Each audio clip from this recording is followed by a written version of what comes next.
What's up, A to Z Sports Live on a Monday, the Monday after the Super Bowl, which next year will be President's Day. Bum, bum, bum. You guys will get a year from now, what you've been asking for decades. So we're going to have a great show here on this Super Bowl reaction show. The Titans, obviously, pretty far away from it, but so were the Patriots a year ago. And they just got their asses kicked by the Seattle Seahawks, a team the Titans did play as well. They played the Patriots too. They played all four of those teams in the championship game this past season. So we're discussing Cam Ward's rookie season gets a resume boost because of how bad Drake Maye looked. My goodness, there's a lot to dive into. We have there's so many different like miniature topics that JT and I could have on the show today. So we will discuss everything. Jack saying Bad Bunny had more rushing yards during the halftime show than the entire Pats team.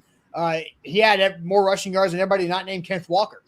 So we're going to discuss so many different things when it comes to Drake Maye, Cam Ward, the Seattle Seahawks defense, what they've done, Will Campbell doing a lot of different things, none of them good, and Mike Vrabel not winning the Super Bowl in his first one as a head coach. JT will also ask everybody what's a lesson the Titans can learn from this Super Bowl outcome. I've got a couple things. I've got an under the radar, just cool story that I thought was pretty neat. So a lot of anecdotes. What's up? It's always a weird show the Monday after the Super Bowl when the team you cover is not involved. You're just throwing a bunch of, a platter of everything out there like your food spread hopefully was yesterday. What's going on? Yeah, what's going on? It was one of the Super Bowls of all time. That is a sentiment that I believe to be true there. It was an interesting game, and I'm excited to get into what it means for the Tennessee Titans this morning. Going to be very, very fun. Had a good watch party with Easton and some other friends. Our spread was actually very, very good. Ended up being a really good Super Bowl party, which the game wasn't exactly that way. It was kind of a snooze fest before the Seattle Seahawks ran away with it yesterday. But the props were still live late, though. They were. Yes, they were. That is true. Yes. The most excitement I had in that game is when AJ Barner scores a touchdown. So hell yeah, let's just put that in there. But excited to get going. And we're going to talk about some things in which you mentioned next year, the Super Bowl, the day after the Super Bowl is President's Day, may also be the day that Easton Freeze shaves his head, because there were some parallels from this game and that Seattle Seahawks team that won the Super Bowl that could be coming with Robert Saleh's new Titans look. That could mean that Easton is going bald this time next year. So excited to get into all of that this morning. Before we do that, though, need a couple of things from you guys. First and foremost, if you're watching over on YouTube, hit that like button. And while you're down there hitting that like button, because it only takes a few seconds, make sure to check that you're subscribed. Hit that notification bell as well, so you know exactly what time we go live every single weekday morning. Also keeps you updated on all the other videos and content we're bringing you at the A to Z Sports YouTube channel. And if you're watching on Facebook, we appreciate you over there. Hit that like button, like the page, and share the show with a friend to get started on this Monday morning. And Austin, with that being said, let's get this thing going. Let's do it officially. Welcome to A to Z Sports here live on a Monday. I'm Austin Stanley. He's JT Runke. We go live weekday mornings at 8 Central Time as Nashville's on-demand sports talk network on Facebook, YouTube, and Twitch. Links to the show segment by segment on our Twitter X timeline. Hit us up on Instagram, TikTok, and Threads for more great Titans content. You can also follow us on Google. The Google preferred source link is in the chat right now. So please tap that button. Follow us on Google. That goes a long way for us. And you'll just get more Titans offseason content. Easton put out a 7-round Titans mock draft on AtoZSports.com this morning for you guys to go check that, as we are full in mock draft season. We together are mock drafting. That's for sure. So we're going to have a great show here. Got to thank our sponsors because they make it happen for us and they help out all of you. Wilson County Hyundai, make them a part of your new car buying process in Lebanon. Online, WilsonCountyHyundai.com. The Bone and Joint Institute, the region's destination for comprehensive orthopedic and sports medicine care, boneandjointtn.org. Barton Drury Insurance Group, customized solutions for all of your insurance needs, local and online at bartondrury.com. And Window Nation, take advantage of February's deal. Buy 4, get 4 free, windownation.com. So Easton just sent me a text He says, I'm already regretting saying no to a 3-person show this morning.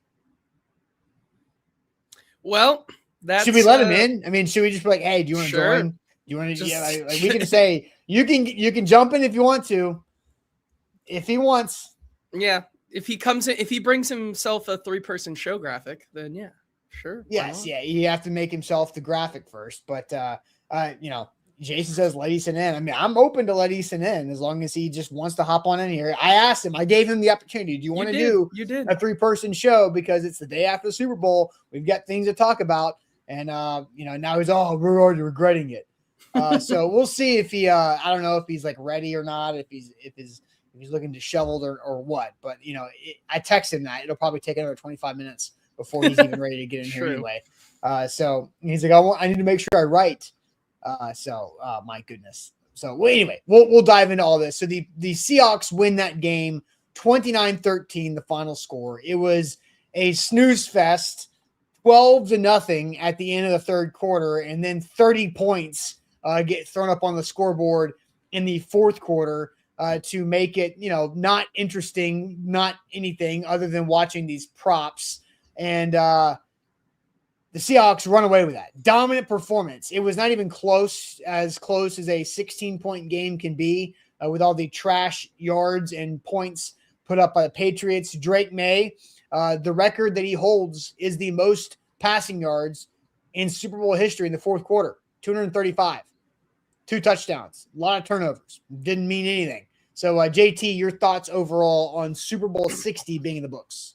It's kind of what I said on Friday. I thought that the Seahawks were the better team and that they were going to come into this game and I think handle business. And it took them a couple of quarters to actually do that. But in the end, they end up running away with it.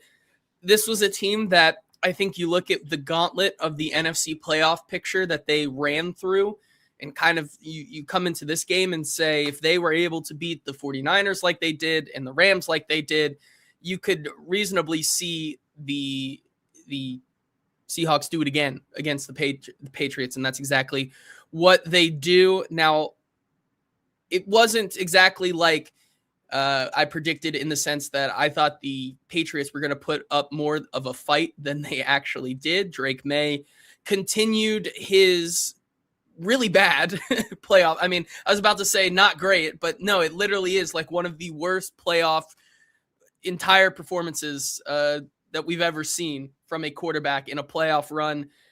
And you look at what happened with Will Campbell and his poor performance. And, I will give the Patriots credit for most of that game. The defense held their own. I mean, you go into halftime, like what was it? It was still 6-0, 9-0, something like that. Yeah. So only 3 field goals allowed through 2 quarters. They were putting up a good performance, but it just was never going to happen if Drake Maye could not get anything going. They obviously couldn't, and that allowed the Seahawks to kind of restart their offense in the second half, and that's what they did. They come out guns a-blazing, start getting the ball to Jackson Smith-Njigba, and Kenneth Walker continues to dominate on the ground, and they just run out of gas. And if your offense can't support that dominant type of defensive play we were seeing early on in that game, it's just going to end up like it did, and they run away with it. So, I'm not surprised that that's how it ended. I am also enjoying the new instead of Drake Maye, it's now Drake the Schedule May, because that's kind of the legacy of this Patriots team, looking back on what they had in this 2025 season that we didn't think they were going to be able to have, and they end up going all the way. But now you look back on it in hindsight and say they may have really been a product of that really weak schedule. Well, and I forget what day it was last week, but the Patriots 17 games had 11 games against teams that fired their head coach. And to even take that further, they had 2 games against the Jets who did not fire their head coach, which means there's 4 games left. And I didn't put this together when I answered it last week. The other 4 games were the NFC South. Yeah. So it's like 11 fired coaches. Well, 9 fired coaches, 11 games. The Jets in the NFC South. Pretty wild. Yeah. Pretty wild crazy. overall on that one. But yeah, Drake Maye was awful, objectively awful. I think everybody can agree with that. And we do have the stats to show here of just how bad he was historically when it comes to this playoff run. I'll let you kind of explain what this technically means with the total EPA on the far right, sorted from the worst of all time in the playoffs. The worst playoff run for quarterback who started at least 3 games in a single postseason since 2000 via True Media. Stephen Ruiz put this out there, but JT, you can take it to the next level. Yeah, I mean, you look at this list, right? And you look at some of the players on this list that ended up actually being able to get it done. I mean, you look at Peyton Manning, Rex Grossman. I mean, even down the list with Tom Brady in his first year, Jimmy Garoppolo and their Super Bowl run. This basically means EPA once again. Well, nobody won. I want to say Peyton is the only winner on this list. Yes, actually, Dilfer, you might be right. Dilfer as well. Yeah. And I Tom got Brady. No, wait, Tom Brady. Yes. He won a bunch of them. So Peyton, Dilfer, and Tom Brady. I got Grossman I got Grossman and Dilfer mixed up there, but the only time that those 3 quarterbacks are in the same conversation is this one. Yeah, EPA essentially is the expected points added, so your impact on a game. And so if you just look at this for what that is right there, it basically means that Drake Maye contributed to negative almost 30 points towards his team in their playoff run, which is just not what you look at the fumbles he had another one last night that they lost, with the 6-4 interception to touchdown to interception ratio there. Throwing the ball a lot and having to, because the run game just wasn't working for them down the stretch. But yeah, I mean, essentially he was just being a net negative to his team by 30 points. And when you need your quarterback, who has been an MVP candidate for the entirety of the season, only losing the MVP by 1 point, and then you go out and you do that in the playoffs with a negative 30, it's a tough look. And you can kind of, it's a team game, and there are things about this Patriots team that made you say that it probably wasn't going to be their year, even though they make it all the way. But you really can point to Drake Maye being the main culprit there.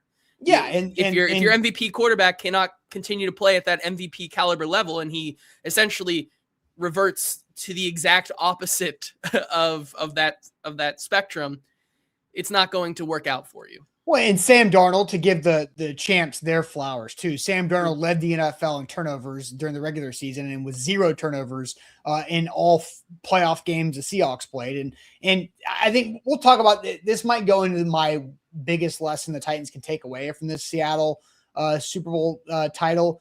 But Sam Darnold was clean. He did not make mistakes. He made a couple plays when they needed him. But Kenneth Walker, being the Super Bowl MVP, who is a pending free agent, Memphis, Tennessee's own Kenneth Walker, Michigan State Spartan Kenneth Walker, Super Bowl MVP. And will he stay in Seattle? Could he be on the Titans list of free agent targets? Because last time the Titans needed a free agent running back, they went to a Memphis native and got Tony Pollard in here. And that's gone well, and Tony's still under contract, but Kenneth Walker, doing his best Le'Veon Bell impersonation before he set out his season. Kenneth Walker was studly. He was very good, super efficient, super effective running the football. And then the Seahawks defense was all over Drake Maye. And if you said Drake Maye was the number one reason why the Patriots were going to lose that game, number 2 would be the 4th overall pick rookie, Will Campbell at left tackle.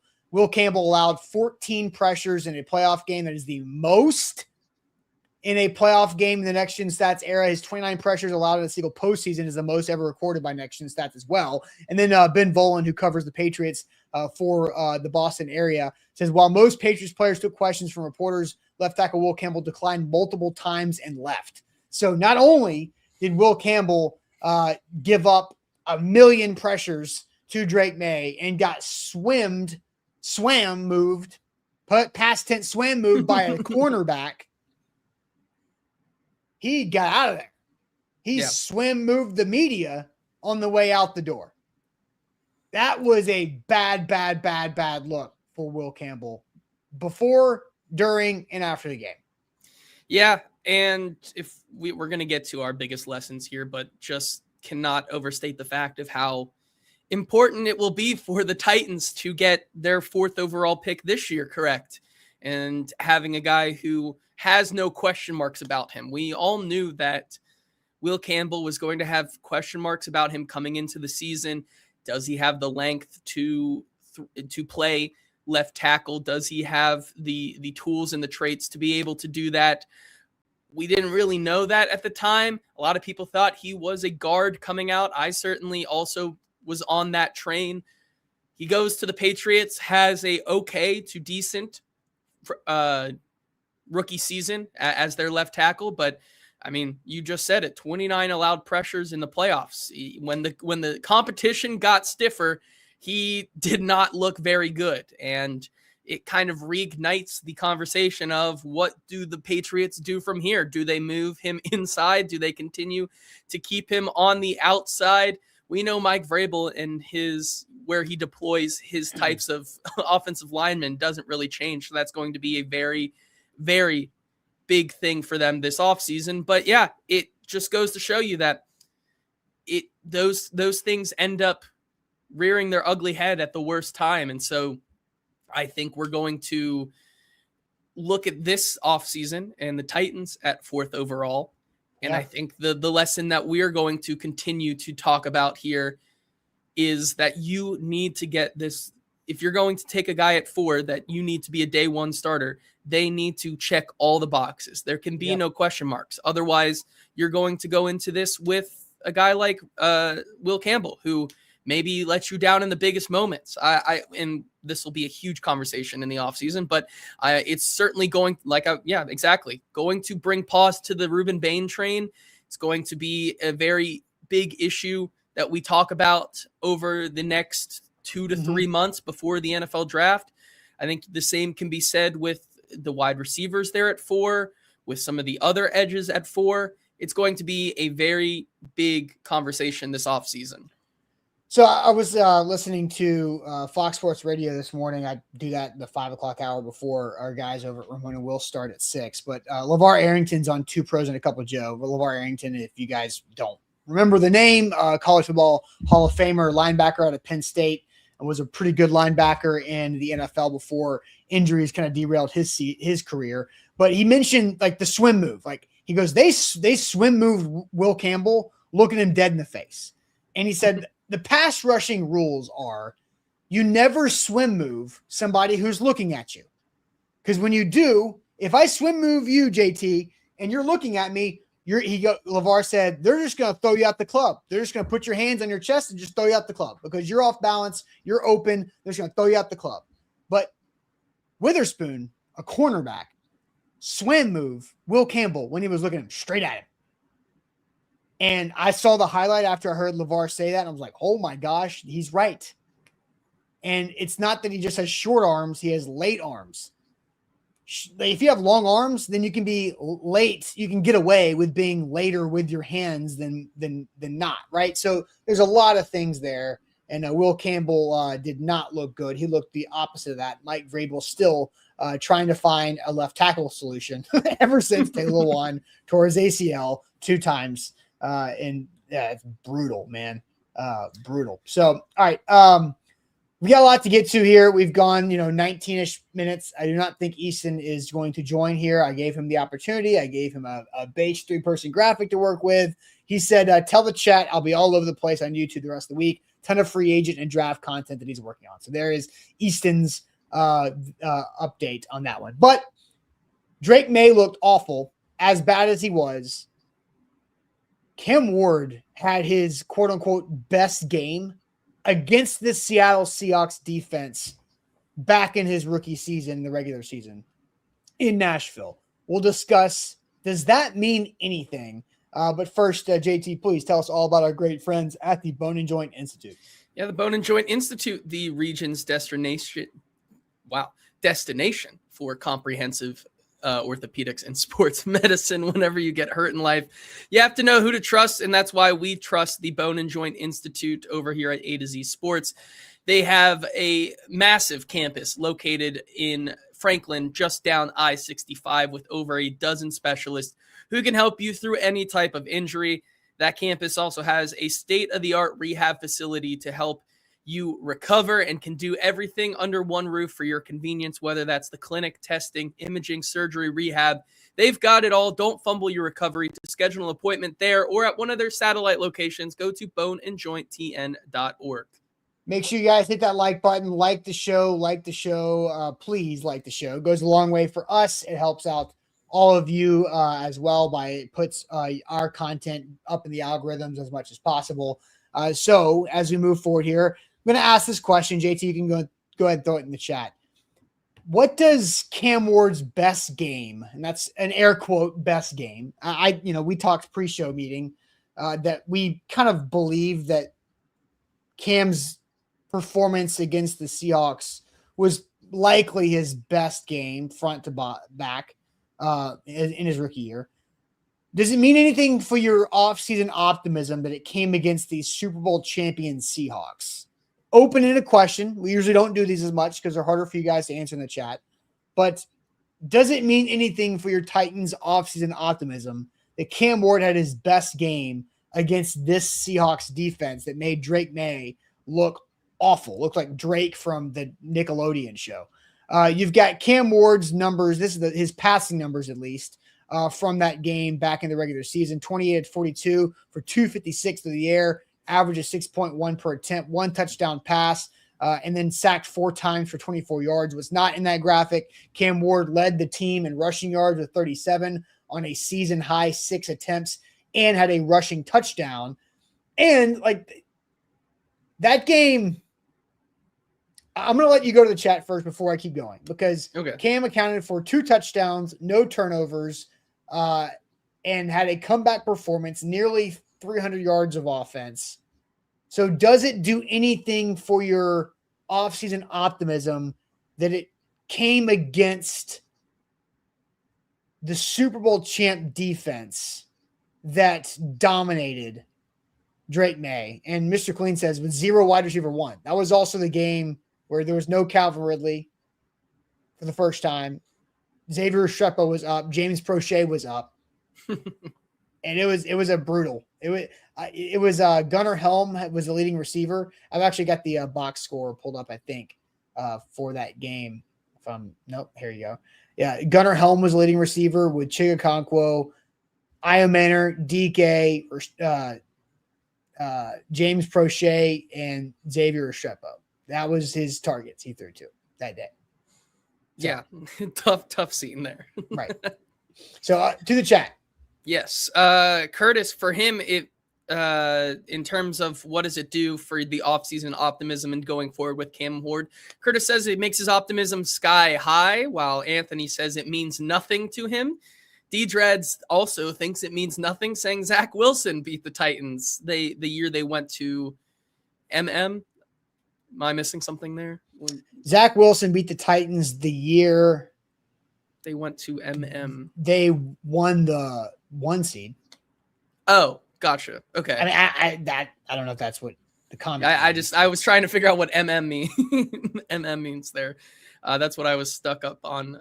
Tall Texan says nothing. Seattle's defense changed after going up 30-10 in that game. Okay, I knew that comment was coming. Oh, there you go. I went back and I saw the highlights of the Titans Seahawks game. There were so many plays that Cam Ward made when that game was 0-0 and 3-3, and then 10-3. Cam was balling from the very first drive throughout the entire game. It was not his fault that it was 30-10 because, look, Tall Texan's not wrong. The score was 30-10 at one point, and the Titans did fight back in there. They did have the Xavier Restrepo no call on the what should have been a late hit, unnecessary roughness to give the Titans a new set of downs in the red zone to make that a way closer outcome. And the Titans had an onside kick attempt after going down 1 touchdown. So it wasn't like the Titans fought back.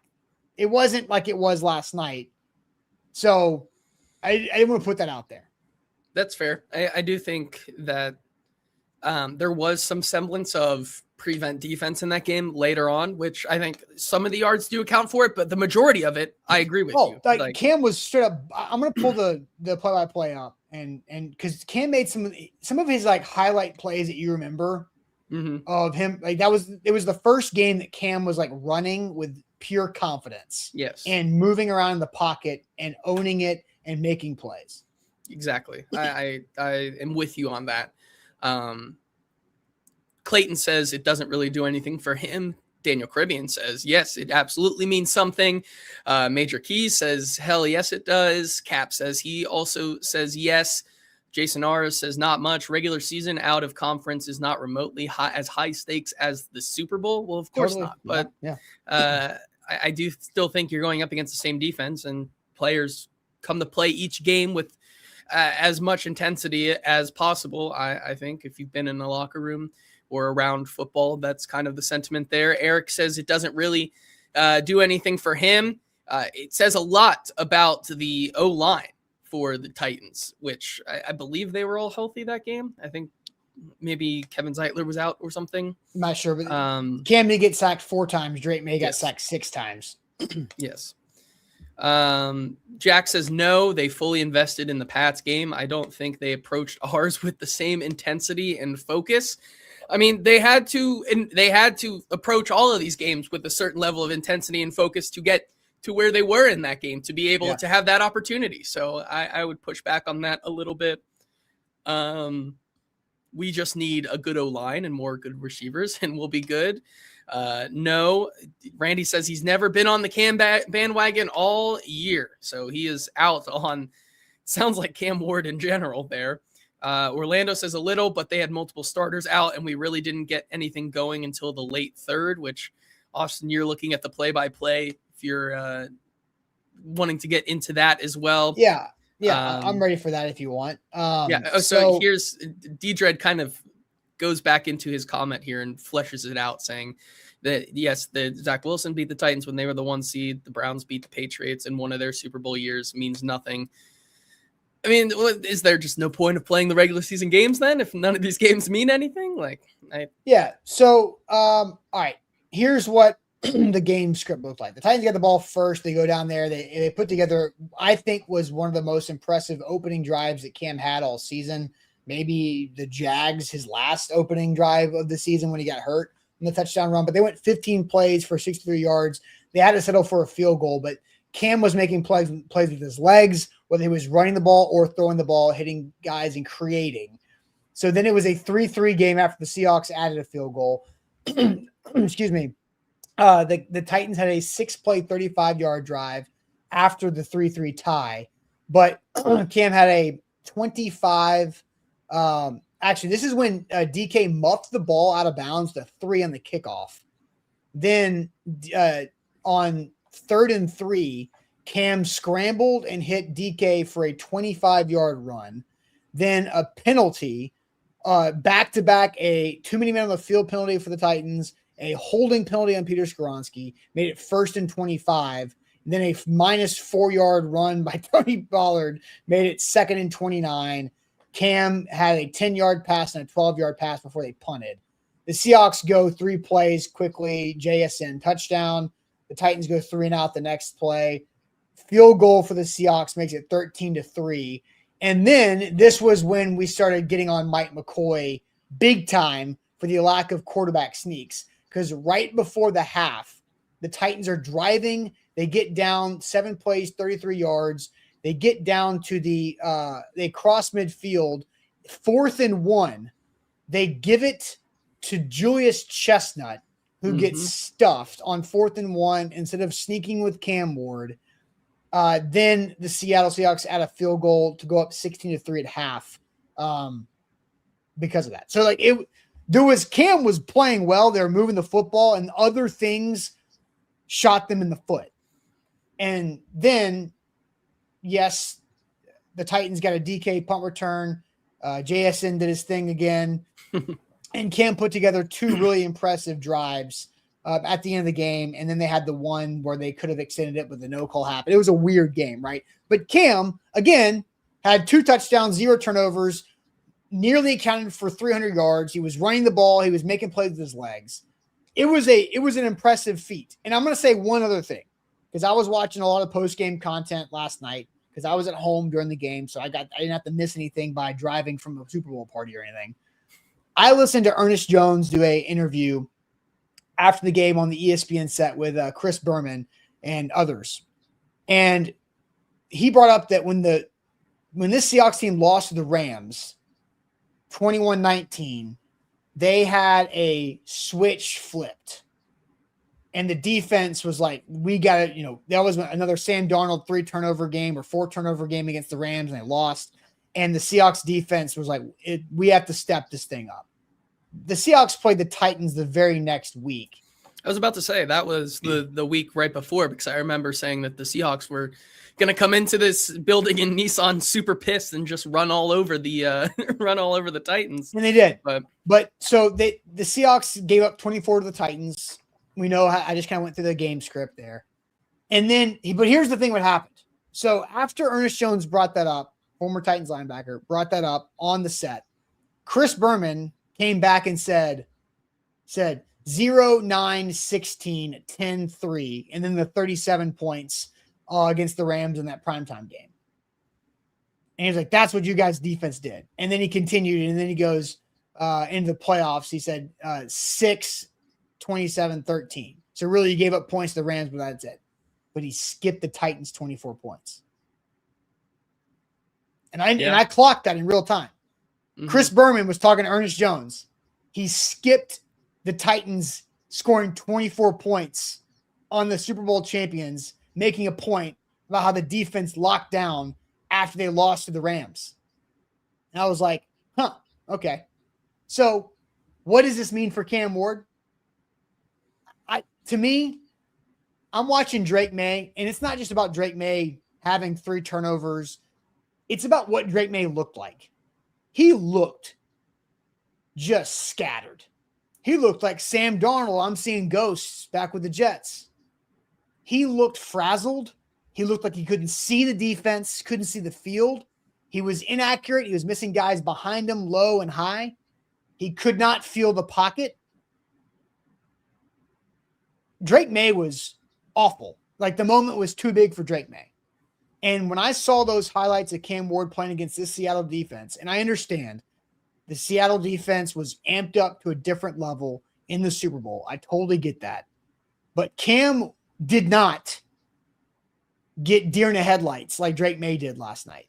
Cam was confident. He was cool. He was making the right plays with his legs, avoiding pressure, and then keeping his eyes downfield to help throw the ball downfield. And he looked comfortable in that frantic setting where Drake Maye was as uncomfortable as he's been all year. So I think Cam Ward is a gamer. So my takeaway for this Titans offseason optimism, Drake Maye has never been a big game quarterback.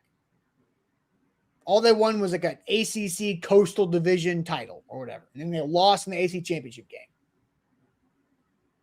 But I think Cam Ward's got that cool about him where he's not going to be overwhelmed by a moment.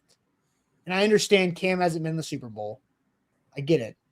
But I trust Cam's level of cool in any type of moment.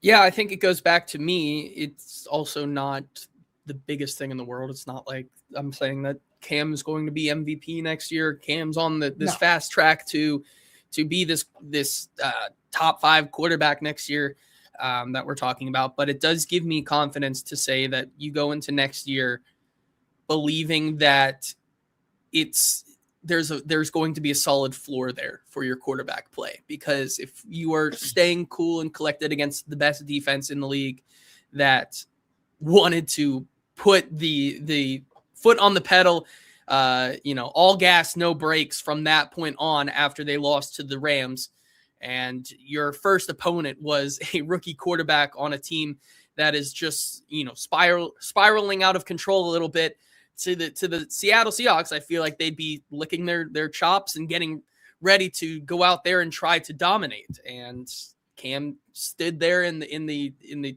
face of adversity, and this team that wanted to just run them all over, and be able to come out of that game with at least, like you were saying, it's not the fact that they were putting up 24 points or anything. I think the fact is that the Titans team as a whole, with Cam being on that with that offensive performance, keeping it close, keeping them in that game, especially through the first half or so, before the Chimere Dike fumble and things get out of hand and things that Cam ultimately can't control.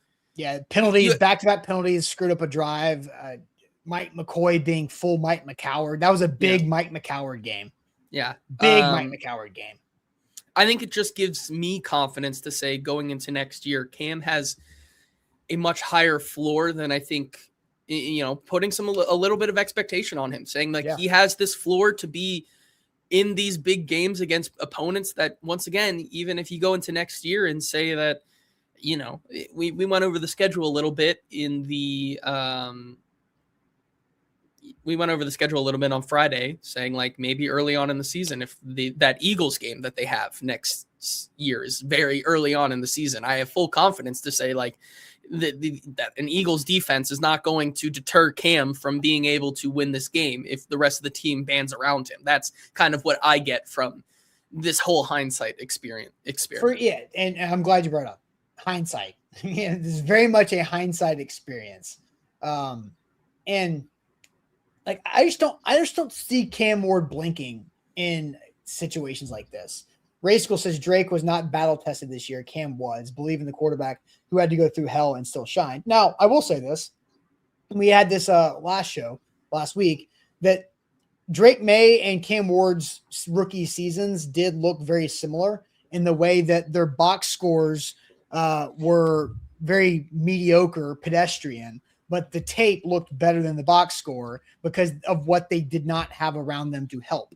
And Drake Maye had a lot more improvements to his roster going into year 2, and he doubled his touchdown passing output to 30 and was 1 vote away from being the league MVP. Now, he absolutely cratered in the playoffs and had the worst playoff performance from an EPA standpoint since 2000 of anybody who's played at least 3 playoff games. So, he did crater. And I see Jeff bringing up that Cam has not played in a big game yet. No, he hasn't. And Miami's defense made sure of that his last year in college. It was, but they were. We don't think one half of the Pop-Tart Bowl is as big as the Super Bowl. Believe me, I have somebody who had a future on Miami to make the college football playoffs in Cam Ward's last season, and it got screwed up by that Miami defense, allowing Syracuse, of all teams, and Kyle McCord to walk up and down the field. And Cam Ward's like, I'm putting up all the points I can. What do you want me to do? And it was just ridiculous. So I'm still bitter over that. So look, I do think it helps. I think it helps that it makes me slightly more optimistic in Cam Ward. And this was also, the Seahawks game was also the very beginning. He went back-to-back Texans-Seahawks. Kyle Shanahan said last night, there's 2 teams in the NFL that could win the Super Bowl based on their defense alone, the Texans and the Seahawks. And Cam played them back-to-back weeks after the bye week, which started his season turnaround, right? Mm-hmm. I think that's pretty impressive for Cam. As we talked about, the second half of the season post-bye was impressive as a whole, where the majority of his production came from. All right, JT, let's go ahead and ask this next question because I have a pretty clear answer for this. What's the biggest lesson the Titans need to take from the Seahawks winning this Super Bowl? What's the biggest lesson the Titans need to take from the Seahawks winning this Super Bowl? But first, I'm going to tell you guys about our great friends at Window Nation. WindowNation.com is where to go for your free estimate. They have a great deal going on this month of February. Buy 4 windows, get 4 windows free, plus an extra 10% off your purchase with extra sprinkle of love for Window Nation's February deal. So buy 4 windows, get 4 windows free, and another 10% off. WindowNation.com. They make it super easy on you. All you got to do is go to WindowNation.com, put in your simple general information. They will call you and say, hey, what's a great time for us to come by? I need about an hour of your time. If you're in Middle Tennessee, Roy will come over to your house. Super easy chill presentation. Roy's a great guy, friendly guy, makes it easy on you, no pressure whatsoever. We bought from Window Nation back in the fall, had our windows installed right before Thanksgiving. Phenomenal. They helped us through the ice storm. I truly believe that if we had our old windows, our old metal builder grade windows, we would have been way colder through that process of losing power for a day and a half than we were with Window Nation's windows, keeping it nice and chilly. Because I've asked it around, like, hey, how cold did your house get? We were in the 30s. We were in the 30s. 46 was our low. So Window Nation saving us probably silver. At least saving us 7 degrees of temps, right? Keeping us in the mid 40s right there. WindowNation.com is where to go for your brand new windows. WindowNation.com. If you haven't already, hit that like button. Do what our friend King VC says. Once again, King, we appreciate you here. Lock in, like the show. Hit that like button. Proud of our Facebook audience today, man. They are really turning it around these last 2 days. Finally getting to them. We're hit that like button if you haven't already. If you're on YouTube as well, hit that like button. Make sure you're subscribed. Austin, do you want to go first with your? No, I'll let you hit the chat. Okay, let me hit the chat. Because I don't want to. I see some good answers, but what's the biggest lesson the Titans need to take from the Seahawks winning this Super Bowl 60? Yeah, Ryan says draft well, which fair enough. Very good. Yeah. Yes. Darren says roster construction. Eric says pause. Just a couple notes on drafting well and roster construction because they kind of go hand in hand. Drafting well. So all 5 of the Seattle Seahawks offensive linemen are built in-house. They have either first-round draft pick Charles Cross, then they've got a couple third-rounders, a couple fourth-rounders, and a UDFA center. But they're all homegrown right there. And Gray Zabel from this past year. And yeah, so 2 first-rounders. That's right. 2 first-rounders, a third, a fourth, and an undrafted. Yeah. If we want to, if we're talking about that now, I'll just get it out of the way and say that is my answer, but not draft well. But for me, the biggest lesson for the Titans is more of it's not a lesson, but it's a message to Mike Borgonzi in the sense of don't stray from your priors. Stick to the draft and develop method, no matter the outcome of next season or whatnot. Because you look at, I was going through the last 3 or 4 draft classes for this Seattle Seahawks team. Even going back to 2022, the guys who have really made a big impact for this team, Charles Cross, Boy Mafe, Kenneth Walker, Abraham Lucas, Kobe Bryant, Reek Woolen, all guys who have made impacts over the years for that Seattle Seahawks team. Going up the next year, Devon Witherspoon and JSN in the first round, Derek Hall and Zach Charbonnet in the second, Anthony Bradford. Derek Hall 2 sacks last night. Exactly. In 2023 or 2024, Byron Murphy, Christian Haynes, Tyrese Knight, who was a very impactful special teams player, even if he is not, starting for them. AJ Barner caught a touchdown last night. Guys like that are huge. And then, of course, this past season's class that just cannot be understated about how impactful those first 2 picks for them were, at least Gray Zabel and Nick Emanwari, 2 guys that were what pick was Nick Emanwari? 35. So the one they traded with the Titans. Titans traded, and they get Nick Emanwari. Now, Titans get Kevin Winston Jr. and an edge rusher in Femi out of that. So, you go back and you look at that and you say, if they would have taken Nick Emanwari there at 35, we may have been having a different conversation about that. But you cannot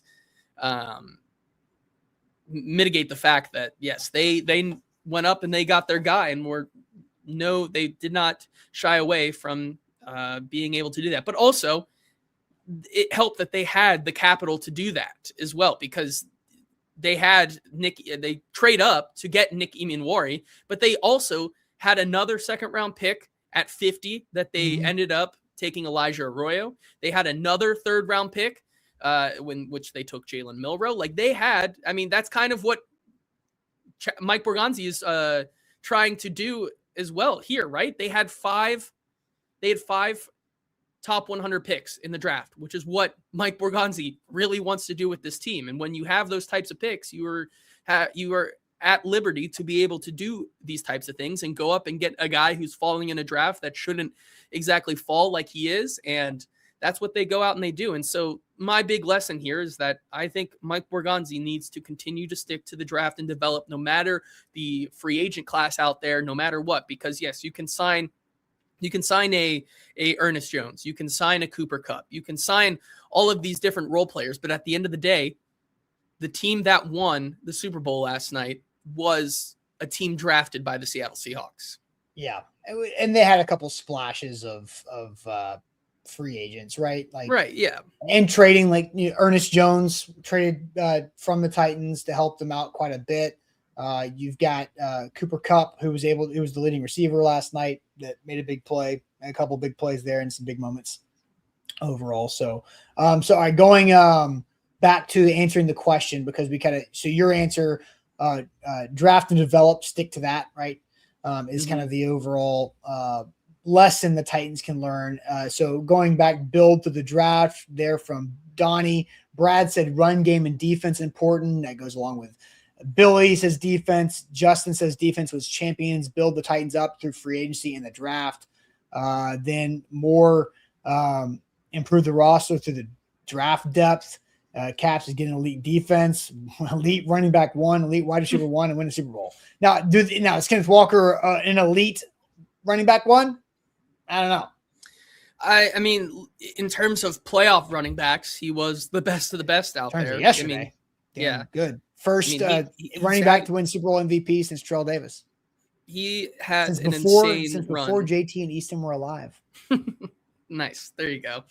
But also in that game, I mean, yes, JSN was an absolutely integral part of them making it to the Super Bowl. But I mean, give that Patriots defense some credit, and specifically Christian Gonzalez absolutely locked down JSN in that first half and for the majority of the second half as well. So yeah, I mean, the bona fide wide receiver 1 is going to get you to the Super Bowl. But once again, last night, you don't really exactly need him to win that game if you have a solid team around him.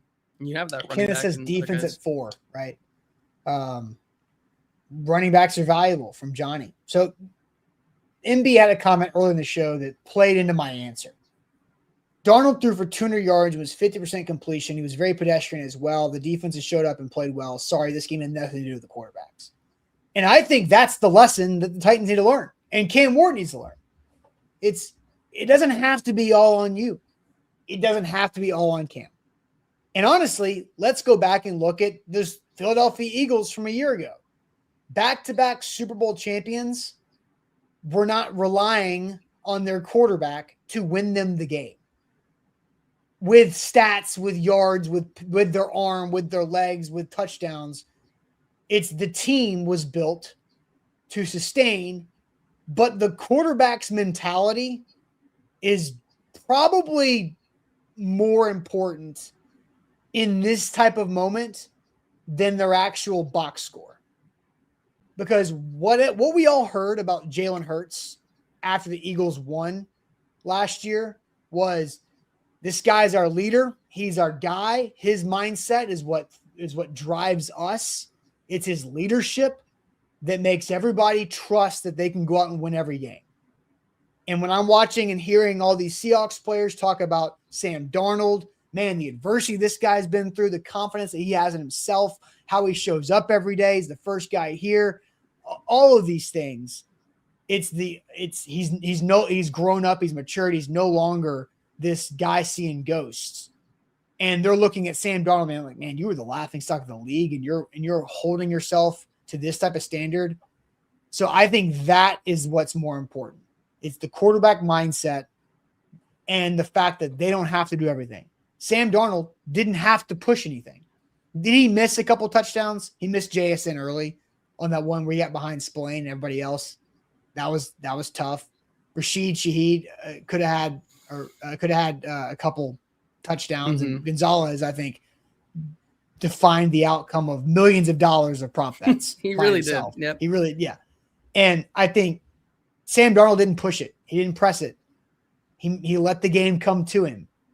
And you got to give a credit to Mike McDonald of knowing that you didn't have to get too cute. You didn't have to go for it on the fourth down. Just take the points where they were because you had control of that football game because your team was confident in itself and could win without the quarterback having to carry them. Yeah, absolutely. And you look at what the Titans are trying to build now with Robert Saleh at the helm. I think you see the pieces that are in place to say this is a team that may be able to rely on their defense. Now, how do they do that? I would expect, and that's something that we continue to talk about, and we're going to talk about for the next 3 months. I would not be shocked if we see a kind of complete 180 here on the different type of draft classes, where last year was for, in the first round and day 3 dominated by offensive players.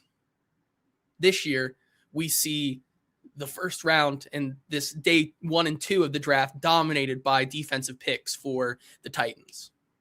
I mean, I'm not going to jump in that far. I don't know. Like, I you don't know. I mean, listen. I feel very, very. I see what you're saying. Like, I don't confident. Like the philosophy. I see that, but I'm not going to get ahead of myself on that one because I think that's fair. There's still a lot of time to do. But to go back on the point of like, I think it's taking care of the football, right? Drake Maye had 3 turnovers last night. Sam Darnold had 0.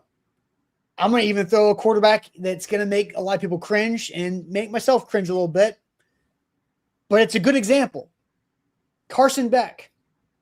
Carson Beck was just the game manager leader that Miami needed to run behind Mark Fletcher and that defense to get themselves to the national championship game because he didn't turn the football over. He wasn't making the risky plays. He was playing good football and doing what that team needed him to do. And he was an 18-year senior, so he knew how to keep his head cool. And the 2 games, well, I guess the 3 games now that Miami lost, 2 games in the regular season, he had a bunch of interceptions.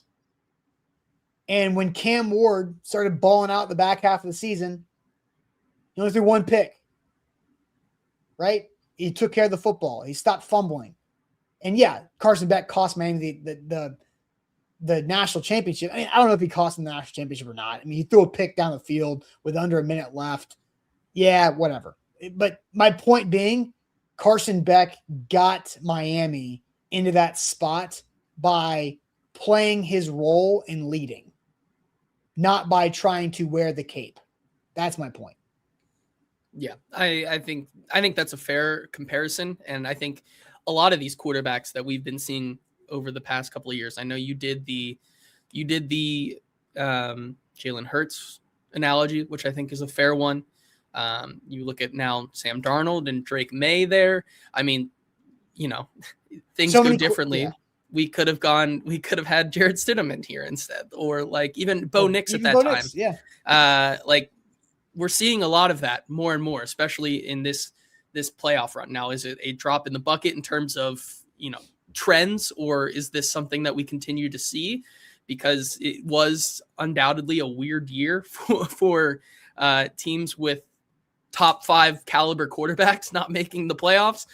But I think that also goes to show you that you starting to see that you kind of need a team around the top 5 quarterback. It can't just be all on them. Where we saw that with the Ravens, with the Bengals, even a little bit with the Chiefs. You need to build around that quarterback no matter what. And so that's where it makes the good teams great and the great teams memorable, I think, because you need that team around the top 5 quarterback who then goes out there and takes you to that next level. But also you need the team around the Sam Darnolds of the world who can also get the job done. You look at the games that were lost in the playoffs this year, you can probably circle every single one of them and say quarterback turnovers. Yeah. Whether it's Stidham, whether it's Josh, CJ Stroud, Josh Allen, like even Brock Purdy a little bit. Like, yeah, the Niners were just toast anyway at that point. It's kind of even hard to bring that up. But and then Drake Maye last night, right? The quarterback turnovers defined this playoffs. And so Sam Darnold had 0. So I think that's kind of my overall lesson of this entire NFL playoffs. Quarterback turnovers, whether you have them or you don't. That's how you survive. Okay. This is going to get weird. Oh, boy. This is time for a poll. We have not done a poll question yet. Okay. This is perfect for the poll question. The last 2 Super Bowls, big L's taken by Drakes. Which Drake had the worst Super Bowl the last 2 years? Drake Maye or Drake? First, let me tell you guys about our friends at Barton Drury Insurance Group, customized solutions for all of your insurance needs. They can they can help you with any of the insurance that you're looking for, whether it's your personal insurance for your health coverage, your home, your auto bundled together. If you're a renter, that's important to have. If you're a business owner, or maybe in your company, you're part of the staff that helps out your company with their different benefits and insurance policies like workers' comp, they can do that all as well. So check them out online, bartondrury.com. They are great for this Middle Tennessee area. bartondrury.com is where to go for your insurance needs. Yeah, hit that like button as we are ending the show with a insane topic, but make sure you hit that like button. Make sure you're subscribed. Got some good things coming for you. I think Easton's first interview in the draft series drops later today, so make sure you're subscribed and have that notifications on to be notified of that. And then hit that like button and like the page over on Facebook as well. Let's go through some of these here. Are you setting up the poll? I'm working on the poll now. Okay. So which Drake had the worst Super Bowl the last 2 years? Drake Maye or Drake? Yeah. Cap says definitely May. That was really bad. Rooney says May. Drake Maye. Drake Maye. Gotta be Aubrey, says Jack. Drake the schedule May, says the Jer. Byron giving it to Drake, though, with the classic Hey Drake there. Let's see. May easily. Canada Drake had a successful record after the Kenny performance. Drake says Titans Kyle. May says Maven. Drake for sure. His loss took place over the whole year and still hasn't recovered. Before this poll gets too far, can I also note in there that Drake also had $1 million bet on the Patriots, so the Drake curse continues. The Patriots followed, or just the next chapter of the Drake curse saga there. So, I mean, it's probably not. It's a drop in the bucket to Drake, but he's also down another $1 million this year after what he went through last year. Dre says Drake. Jeff says Drake because he wasn't even there. He was there monetarily, so. James says Drake maybe, which I think is a funny nickname as well. Yeah, that's. Chris says Drake. Orlando also says Drake. Marvo says Degrassi Drake still to this day took the biggest L in Super Bowl history. Yeah. MB says Drake May went against the dominant defense. Drake did not. Is Kendrick I feel like Kendrick's like. I don't know if Kendrick's the defense. He's definitely the good prosecutor. He's a good offense. He's a good offense. That's fair. I was trying to find a comp, but he's probably more on the offense side. Yeah. A-Rod's asking who is Drake? Like the rapper, the musical artist, the R&B artist. Yeah. Who got called out in front of 100. I think last year's Super Bowl had 127 million viewers. This year the early numbers are like 135. So when you get called out with the A minor line in front of 127 million people, that's a tough one to come back from. It really is.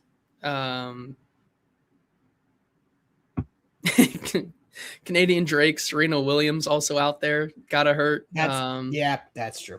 Drake says football is a game, but Drake got dragged for that. So that's much worse. That's much worse. I mean, this is the big.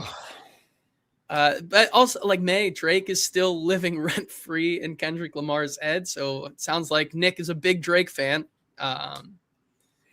Listen, there is something to be said. Orlando also saying that's a 22-6 discrepancy of Facebook, YouTube to Facebook comment. Now people are starting to stat watch me. That's crazy. I feel like I'm just going through the comments here. Like, it's not my fault that you guys are pushing your comments down or out of the picture here with other comments. There's also just way more people on YouTube than there are Facebook. Yes. YouTube's a bigger live audience. Yeah. So I'm going to present some more information about Drake Maye. Yeah. Because losing your first Super Bowl appearance was typically like a death sentence for your return trip to a Super Bowl until Jalen Hurts broke it last year. So before Jalen Hurts last year, the previous 16 quarterbacks to lose in their Super Bowl debut never made it back to the big game. So Drake Maye is now not trying to be 17 of 18 at this point because Jalen Hurts would be 17 in this count. Jimmy Garoppolo, Jared Goff, Matt Ryan, Cam Newton, Colin Kaepernick, Russ Grossman, Matt Hasselbeck, Don McNabb, Jake Delhomme, Rich Gannon, Kerry Collins, Steve McNair, Chris Chandler, Drew Bledsoe, Neil O'Donnell, and Stan Humphries. You've also got the class of quarterbacks that went to the Super Bowl in their second year that also didn't make it / have not made it back yet. Dan Marino was not in that group. He went in year 2, lost, and everybody's like, man, Dan, it's okay. Dan will be back. Joe Burrow went in year 2. Hey, it's okay. Joe will be back. You know, that's the Rams super team. Joe Burrow will be back. I don't know. Not with the Bengals.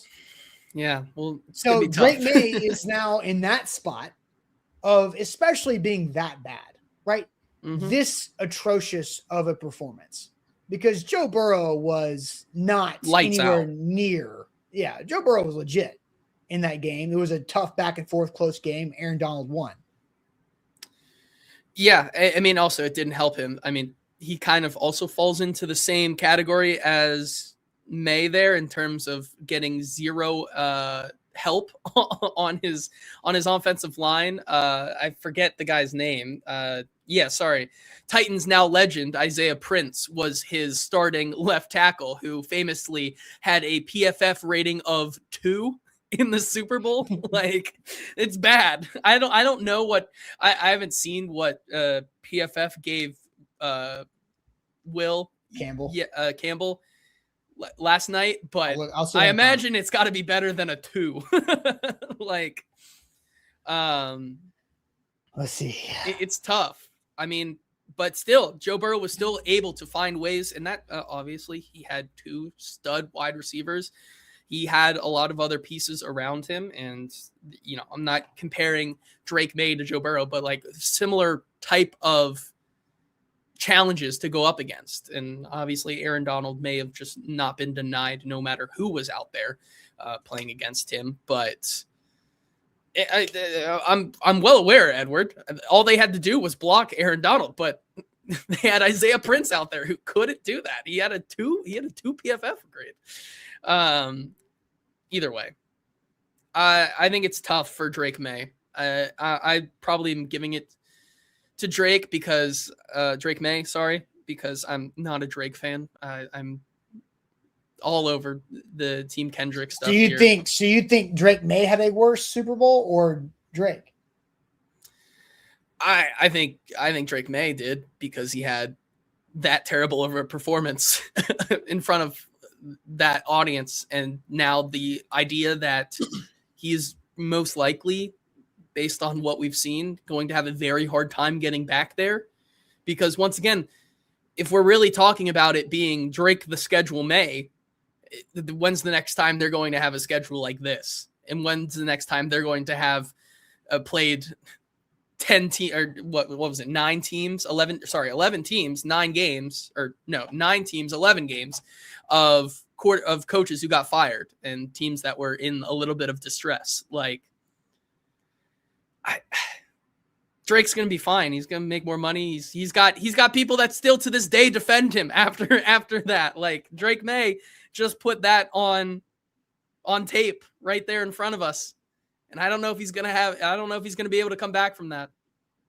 So my answer is also Drake Maye. The one silver lining you could say is that he gets to go home and he's got hella cookies and baked goods that he can just sadly eat now, which, hey, maybe that's the one silver lining there. But I think I'm on May, mostly because they're never going to have a schedule like that again. You look at that stat you just brought up that was broke by Jalen Hurts, of course, but like that is a team that also Jalen Hurts' team continued to put really good talent around them. And you look now, I saw someone's comment and I don't remember. I should have started, but I didn't. And I don't remember who exactly said it, but it's not like being the 31st overall pick in the draft this year is going to really help the needs that they really need for their team. Like in a draft that already doesn't have a lot of blue chip prospects, it's going to be hard for them to find talent, especially if once again, it's Vrabel running the show, like we said. For sure. Chris Frazier says Austin looks so sad. I'm not sad. Maybe I was just like internally thinking about something and trying to. He was pondering. He's lost. I was pondering. I'm also, I'm driving the show, so I'm listening to JT and also deciding where to go next. Yeah. I'm not sad at all. I went 3 for 7 on my bets, but I profited off of those 3. Hit the right 3. There you go. Hit the right 3. Right there. All right. So, I also think Drake Maye had the worst Super Bowl performance the last couple of years. Now, currently, I'll keep the YouTube poll rolling because why not? Because it's 56% Drake, 44% Drake Maye. I mean, that's fair. I think it's fair. You know, there are some people, though, like, once again, I'm going back to the idea that it's really hard for somebody to be like a Drake Maye supporter and like continue to be like go against this narrative. Like, brother just put some of the worst football on tape, like on the biggest stage. The same thing, you could say the same thing about Drake and people will still blindly support him and like go to bat for him. I don't know if you can do that with Drake Maye. After what happened. Hayden says you could say that Drake has a minor lead in the poll. God, there you go. What nice a one. Comment. Oh man, Darren says this L isn't going to derail Mays' career. Darren, did you just miss the entire conversation we had about what happens if you lose? If you're not Jalen Hurts and you lose your Super Bowl debut as a starting quarterback, you usually don't get back. So, and Eric, what would this game have looked like if it were Bo Nix and the Broncos? I don't know. I mean, I still think the Seahawks win, but I think it's probably closer. I mean, listen, if there was one team that I think could have made this more of a game from the AFC, I think it was the Bills. I would have been very interested to see that caliber of quarterback go up against the Seattle Seahawks, but also they had plenty of their own problems. And once again, I don't think any of these defenses would have been able to keep up with the Seahawks, but I think Josh Allen may have been able to do something that on his own. So, people are starting to. When does the clock on Vrabel start? When are we? Yeah. Oh, you couldn't win? Oh my goodness. Yeah. There was another comment I was going to get to. Orlando says, Jeff, talking about the Facebook comments, they just hate us on purpose at this point. We don't. You know what I think it is? It just kind of connected. The YouTube logo is red. The Facebook logo is blue. Red catches my eye off the side of my peripheral a little bit better than the blue does. Listen, I'm not going to 6 times the people watching on YouTube than there is on Facebook right now. I'm not saying that I hate the chat. I'll tell you exactly why I am not reading as many. It's because half the time the comments are replying to somebody else about a topic that we are not even on. We're just not on this topic.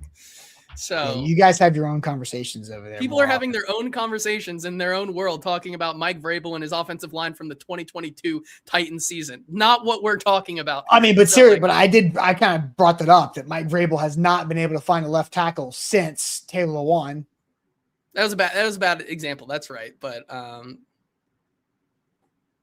mean, there's also just some wild things being said on Facebook. Right oh gosh, did Tiffany say I'll make it to Bloodsworth Crips now? No, I'm just saying red. Like, there's a reason why the red sports car gets pulled over for speeding more than a blue one. Yeah. It's that. It's just, it catches my eye more. Oh man. All right. So I'm random question out the door. What was the low key cool thing from the Super Bowl, or just interesting thing that we haven't talked about? Because I've got one thing that we have no reason to bring up, but I just thought it was cool. I thought it was a really cool thing of the Super Bowl last night.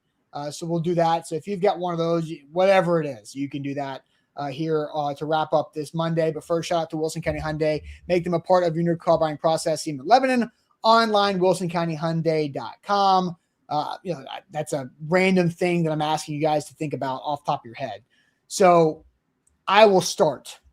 The cool thing that I thought that I saw this morning, I was just like, that's just awesome. Did you know that, 38-year-old Mike Macdonald becomes the third youngest head coach in Super Bowl champ history, right? But Mike Macdonald went to the same high school, the same graduating class as Maria Taylor. Mm-hmm. Maria Taylor and Mike Macdonald, both 38 years old. They both went to Georgia. Maria Taylor became the first female to present the Super Bowl trophy on the field in 34 years. And they just happened to be high school classmates. I just think that's freaking cool.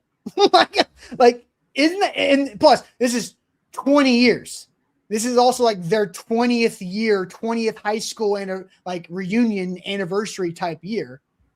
And Maria Taylor gets to do something that hasn't been done in 34 years to her high school classmate, Mike Macdonald. And Mike Macdonald gets to win the Super Bowl, hit the peak of his career, and then it's presented to him by his high school classmate. That's just awesome. Is it not? Small world. One of the coolest things. Small world. Yeah. No, so that was my oh man, that's really cool. Yeah, no, it was. Mine also off topic here. And we don't have to talk about it, but I was a thorough enjoyer of last night's halftime show. It was, I think, Bad Bunny's use of like a set. It was the most creative use of stage and set I've seen in a halftime show performance. It was a lot of visually fun to watch. And I think, I don't know. I know no words of any Bad Bunny song except the one where he talks about the Mets and Juan Soto. That's the only lyric I know of Bad Bunny, but I had a great time watching it. It was just such a cool and fun set. Yes. Just being able to do that. All the people that were dressed up as grass had me laughing. So I actually heard about that. Do you know why they did the grass people and the people as trees and stuff? I did not. So there's a rule in the Super Bowl halftime shows that you can have up to 25 carts to pull out the set, because they don't want more than that, because apparently 25 is a number where it does not hurt the playing surface. So instead, they wanted to recreate the Puerto Rican scene, right? Mm-hmm. Yeah. And so we need more carts in this. What if we just make all the grass people? And so that's how they got around. It was so cool. I had a good time.